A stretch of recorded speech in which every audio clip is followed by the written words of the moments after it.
Assalamualaikum warahmatullahi wabarakatuh.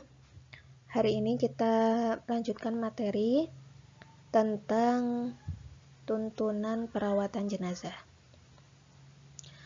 Nah, sebagai seorang muslim, ya, kita wajib tahu tentang merawat jenazah. Karena apa? Setiap orang itu pasti akan merasakan mati. Entah itu diri kita sendiri, entah itu keluarga dekat, ya.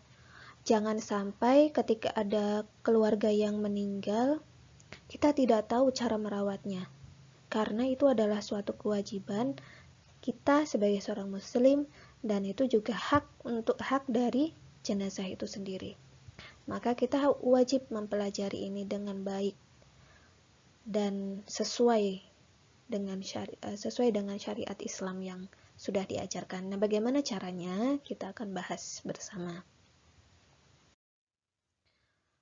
Dalam Quran surat Ali Imran ayat 185, ya, di situ dijelaskan bahwa kematian itu pasti. Kematian itu pasti dialami oleh setiap yang bernyawa, yang hidup di dunia. Entah itu manusia, entah itu hewan, ya, tumbuhan, itu pasti akan mati. Tidak ada yang abadi. Kalau kita lihat di film-film ada yang minum ramuan apa jadi abadi, itu hoax ya. Jangan percaya. Jadi setiap orang pasti akan meninggal, akan mati. Bahkan para nabi pun ya, itu meninggal. Terus kita gimana? Ya kita jelas meninggal. Ya, entah itu siapa dulu, Allahu a'lam bishawab. Allah yang mengatur, Allah yang sudah menakdirkan. Nah, cepat atau lambat itu pasti kita akan mengalami ajal. Tidak ada yang kekal di dunia ini. Itu tercantum dalam Quran surat Ali Imran ayat 185. Nah, isinya seperti ini. Kita coba baca bersama ya. A'udzu billahi minasyaitonir rajim. Bismillahirrahmanirrahim. Kullu nafsin dha'iqatul maut. Wa innama tuwaffawna ujurakum yawmal qiyamah. Faman zuhziha 'anil nari wa udkhilal jannata faqad faz.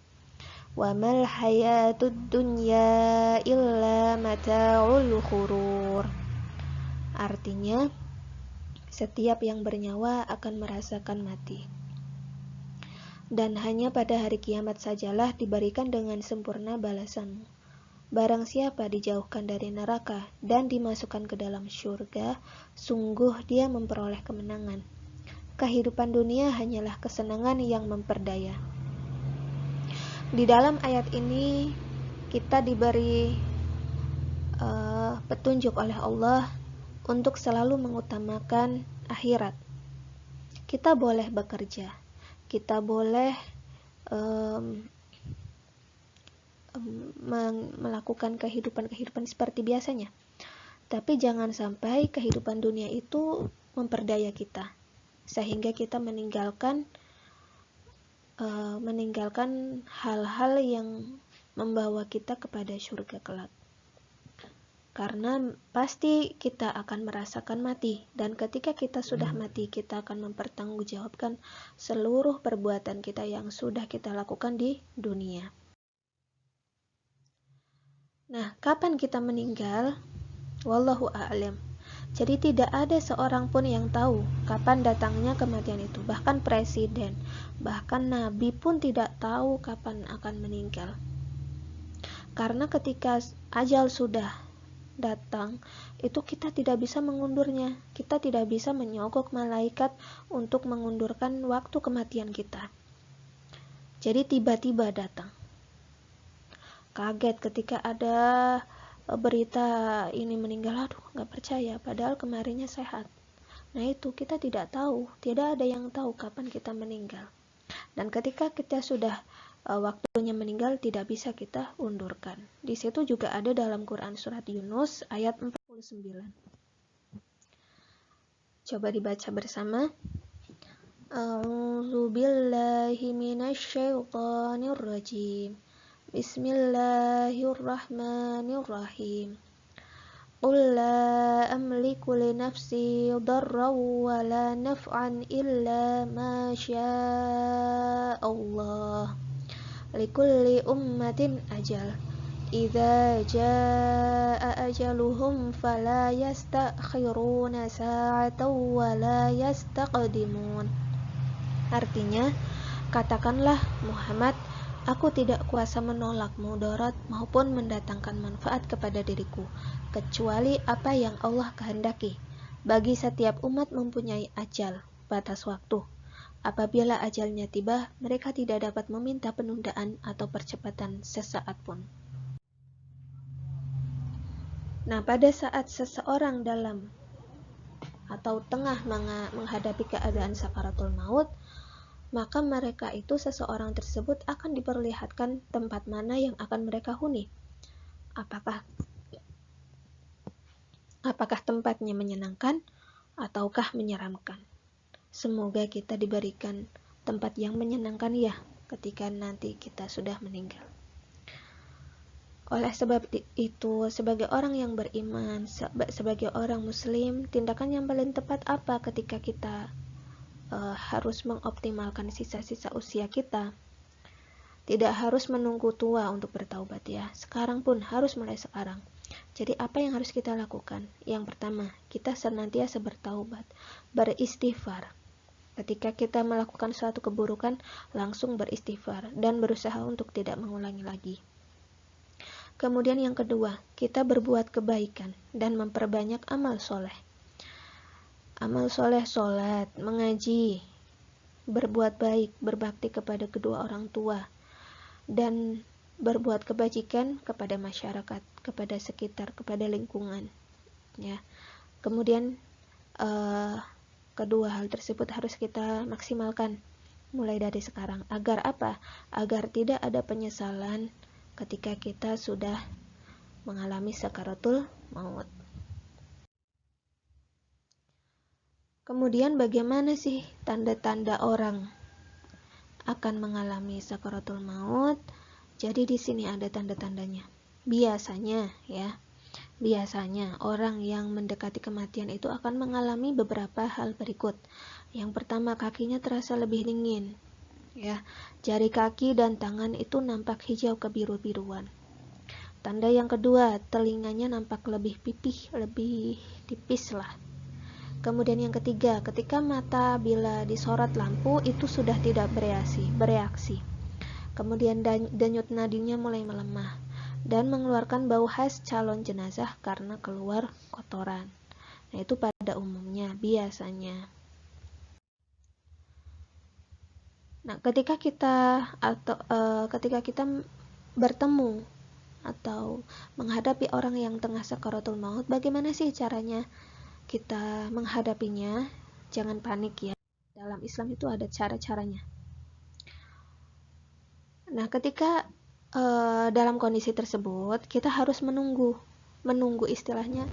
Ada orang yang tengah sakaratul maut, kita tunggu. Tidak boleh kita tinggal. Kasihan ya. Jadi ketika misalkan ada orang sakit, kemudian dia itu mengalami sakaratul maut, harus ada yang nunggu. Ketika ada yang mau izin keluar, harus bergantian, jangan sampai ditinggal orang tersebut, karena kita tidak tahu kapan dia akan meninggal. Karena ketika orang tersebut mengalami sakaratul maut itu harus dibimbing. Ya, dibimbing, biasanya ditalakinkan ya, di la ilaha illallah. Karena ketika orang sakaratul maut itu lidahnya itu sangat kaku, sangat sulit untuk mengatakan itu. Jadi harus dibimbing, jangan sampai ditinggal. Ya, jangan malah takut sembunyi. Ya, jangan seperti itu. Jadi sikap kita harus menunggui, harus menemani sampai meninggal dunia. Di sini ada caranya ya. Jadi kalau misalkan ada orang sakit, kita misalkan ya, kita ingin menjenguk orang sakit. Nah, ketika orang sakit, kita jenguk, ya, kita berdoa, memohon untuk kesembuhan. Ada yang sudah hafal ya doanya? Doanya seperti ini kalau kita menjenguk orang sakit. Allahumma Rabban nasi adhibil ba'sa. Bismillahirrahmanirrahim. Allahumma adhibil ba'sa Rabban nasi washfi anta syafi la shifaa illa shifauka shifaan la yukhadiru saqamah. Atau punya doa-doa yang lain silakan dihafalkan ya. Nah, kalau misalkan si sakit tiba-tiba merasakan tanda-tanda sakaratul maut, maka kita harus menemaninya dan kita membisikkan kalimat talqin. Nah, kalimatnya seperti apa? La ilaha illallah, la ilaha illallah. Kalau terasa sulit, terasa panjang, terasa berat, kita bisa Allah, Allah, Allah. Karena memang ketika orang sakaratul maut itu sedang payah, sakitnya luar biasa, maka kita harus membimbingnya dengan pelan-pelan, jangan keras-keras. La ilaha illallah.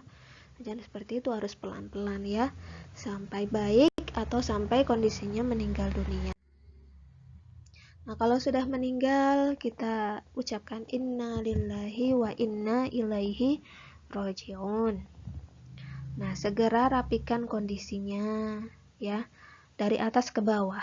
Kita tutup matanya, karena biasanya kalau orang meninggal itu matanya terbuka, melotot atau ya terbuka lah. Jadi harus ditutup matanya. Kemudian mulutnya juga ditutup, tangannya disedekapkan, kakinya juga dirapatkan. Catatan, biasanya kalau misalkan orang sakaratul maut itu ada yang menghadapkannya kepada kiblat ya.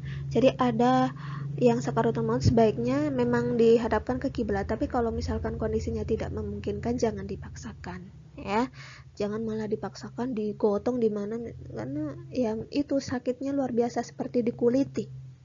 Ya, seperti dikuliti lah rasa sakitnya, bahkan lebih disayat-sayat itu ya.